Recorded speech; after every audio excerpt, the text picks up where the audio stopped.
Hey everyone, how's it going? Welcome to some video game related video. I don't know what you'd really call this, but I'm going to be trying to make a video game related video every Sunday as long as I can. And if I don't have any ideas, I'll just do an article like I'm doing today. And this article kind of melds both TV and video games together, but it relates to video games, so it's going to be video game video. And the article comes from Rolling Stone, and I don't know how much they know about video games, but I mean, the title and some of the points in the article are pretty interesting to talk about. So the title of it is HBO's Westworld, the TV show, is it really about video games? And I'm going to begin by saying it's not all about video games. I think, and this is going to be a spoiler warning, potential spoiler warning, but if you watch that episode, you see that it's kind of making you think of sympathy for some of the robots in it, and I'll explain to you what this all this is in a second, and then it goes over what a virtual reality in the future could be, and like a virtual theme park or something. So if you don't know what Westworld is, it originally was a movie made in the 1973 by Michael. It was directed by Michael Crichton. He wrote Jurassic Park. Do not quote me on his name pronunciation, but if I did not pronounce it right, please let me know. And it pretty much is about a theme park full of people who come there, and then they walk through the simulation that has these human-like robots who kind of play in this kind of simulated world that's obviously taking place in the Western period. And how does this relate to today? Obviously, you can think, well, VR is a huge thing now, and it's going to get even bigger. And also, I don't know if Nintendo's still doing this, but Nintendo said they wanted to do like a video game theme park, so already right then and there you can see something that may be the closest to Westworld we'll get, and of course that may evolve even further. I'm looking at, you can see I'm looking back and forth, I'm looking at a checklist I have, because there's kind of a few things to be going over here. So, and what the article kind of talks about, what the conversation, because it's a conversation between two guys, two nobodies pretty much, and they pretty much talk about how the man in black, he's actually portrayed by Ed Harris. So when I saw him, I didn't even know he was in it. It was pretty exciting.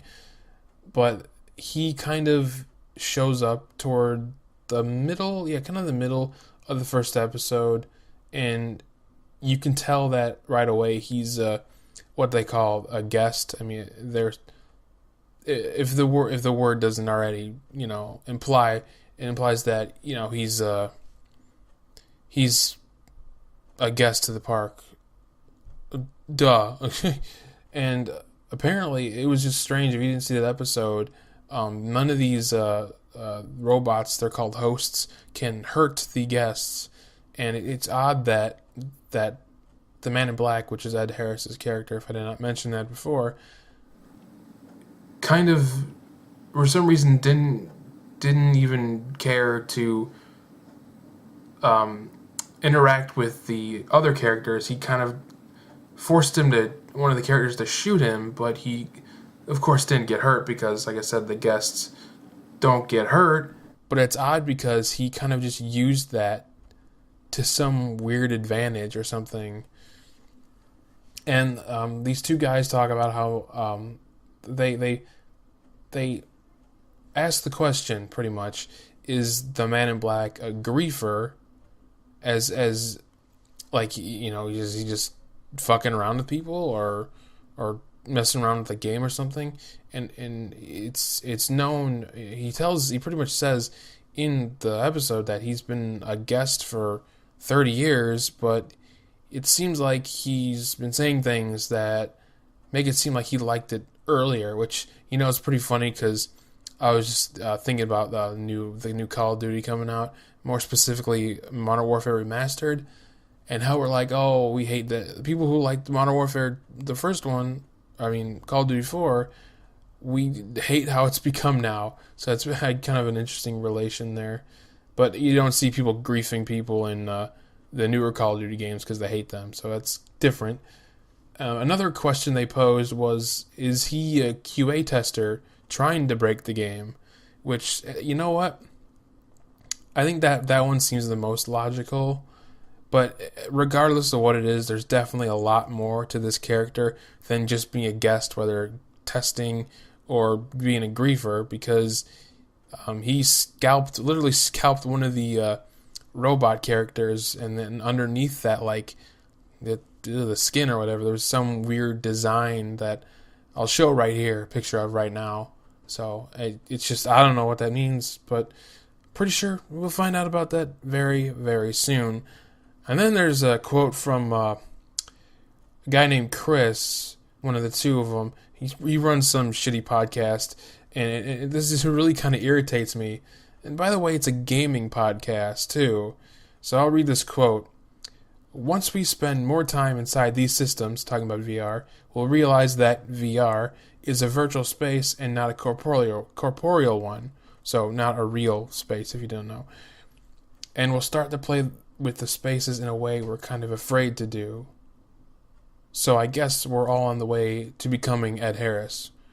So he's pretty much saying that all players would be bad in any virtual sense, any virtual world, if given the option to, which is complete bullshit, because that's not the point of many games that exist today. Plus, it would be really difficult to make a game where you can be bad or good. I mean, the RPG kind of games, like, KOTOR or something like that. But again, most of the people would like to be good. And actually, the other guy he's talking with, who directs something called Gixel, which is a Rolling Stone's website area where they put video game related stuff. I don't know what you call it.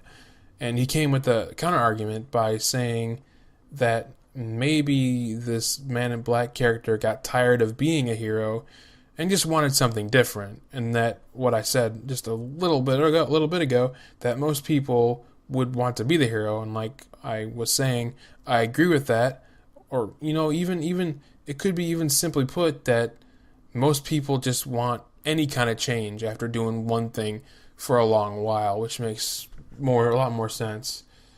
And then kind of rounding up the end of this, they glanced, right at the end, they kind of glanced too quickly over this, if you didn't see the show, there's this kind of you can kind of tell he's kind of a loser guy, and he's with his wife, and he's kind of having like kind of a really fun time, and he kind of ruins something at the end, which is actually kind of silly in a way, but they failed to mention in this article that another very important thing that video games and this Westworld do is it gives a great sense of power to those who feel like they have very little or none.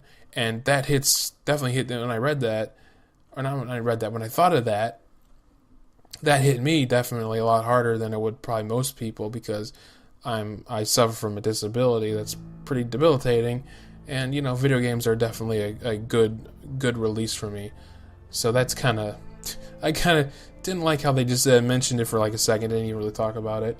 So all in all, it was a pretty terrible article, because it really wasn't an article, it was just two idiots talking to each other. But they did bring up a few good points to think about this series, which is actually interesting, because it makes you think that, well, Westworld, the original thing, was made in 1973. So they had this shit. They knew that this shit would happen. And you know what? It's probably going to happen eventually. If Nintendo's, Nintendo Land, or whatever the heck they want to do in real life. And so to wrap this up, the show, the new Westworld show, is pretty damn good. It's pretty damn interesting. And if you like anything related to VR and Westerns too, I really do advise anyone and everyone to check it out. And if you want me to do, if anyone wants me to do a review of this series, I would gladly want to. I'm thinking about doing it, so maybe if we get one person saying it, it'd be great. I might do it anyway, but that'll be it for this video. Hope you enjoyed, even if it was pretty bad. Please hit the like button if you want to see more of this stuff. Like I said, I want to try to get videos like this done every Sunday, and next Sunday will be Trials Top 3 Tracks, and then the week after that, who knows. So, alright. Thanks for watching if you did, and I will check you all out. I'll see you next time.